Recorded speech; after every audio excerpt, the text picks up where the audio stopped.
भिकाऱ्याला 1 रुपया दिला तर तो भिकारी सुद्धा 1 रुपया घेत नाही, आम्ही शेतकऱ्यांना 1 रुपयात पीक विमा योजना दिली, अशा प्रकारचं वक्तव्य राज्याचे कृषी मंत्री माणिकराव कोकाटे साहेबांनी केलेलं आहे।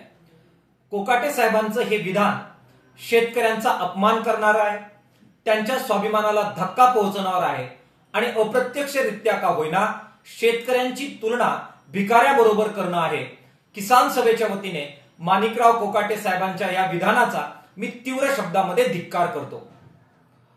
घामाचं दाम शेतकऱ्यांना दिलं असतं, त्यांची लूट थांबवली असती तर अशा दीनदमडीच्या योजनांची शेतकऱ्यांना कोणतीही गरज राहिली नसती, किंबहुना शेतकरीच आपल्या घामातून जो कोट्यावधी रुपये सरकारी तिजोरीत कराच्या रूपाने जमा करतायत त्यातूनच या योजना राबवण्यात येत असल्यामुळे कोकाटे साहेबांनी जो 1 रुपयात पीक विमा योजना दिल्याचा दाखला दिलेला आहे तो कोकाटे साहेबांनी किंवा राज्याच्या मुख्यमंत्र्यांनी किंवा संबंध राज्य सरकारने त्यांच्या स्वतःच्या मालमत्तेच्या खिशातून तो पैसा दिलेला नाही, तो सरकारच्या तिजोरीतून दिला आणि ती सरकारची तिजोरी शेतकरी श्रमिकांच्या घामाच्या पैशातून भरलेली आहे। ही बाब माणिकराव कोकाटेंनी नीट समजून घेण्याची आवश्यकता आहे।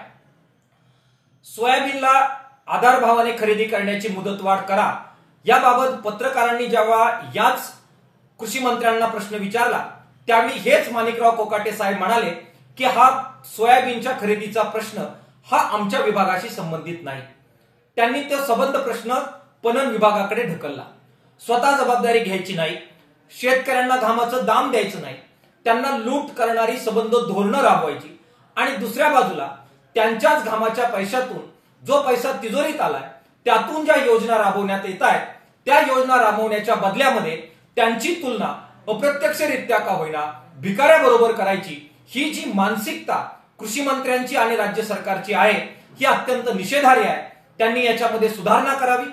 राज्य सरकारने आणि कृषी मंत्र्यांनी हे विधान तातडीने मागे घ्यावं, शेतकरी समुदायाची माफी मागावी आणि शेतकऱ्यांना घामाचं दाम द्यावं, या प्रकारची मागणी किसान सभेच्या वतीने आम्ही करतोय।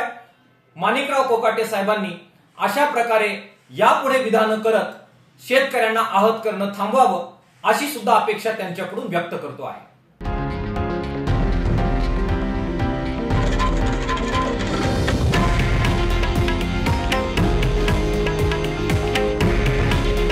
हे आहे देशातील नंबर 1 न्यूज नेटवर्क आणि आपण पाहत आहात TV9 मराठी।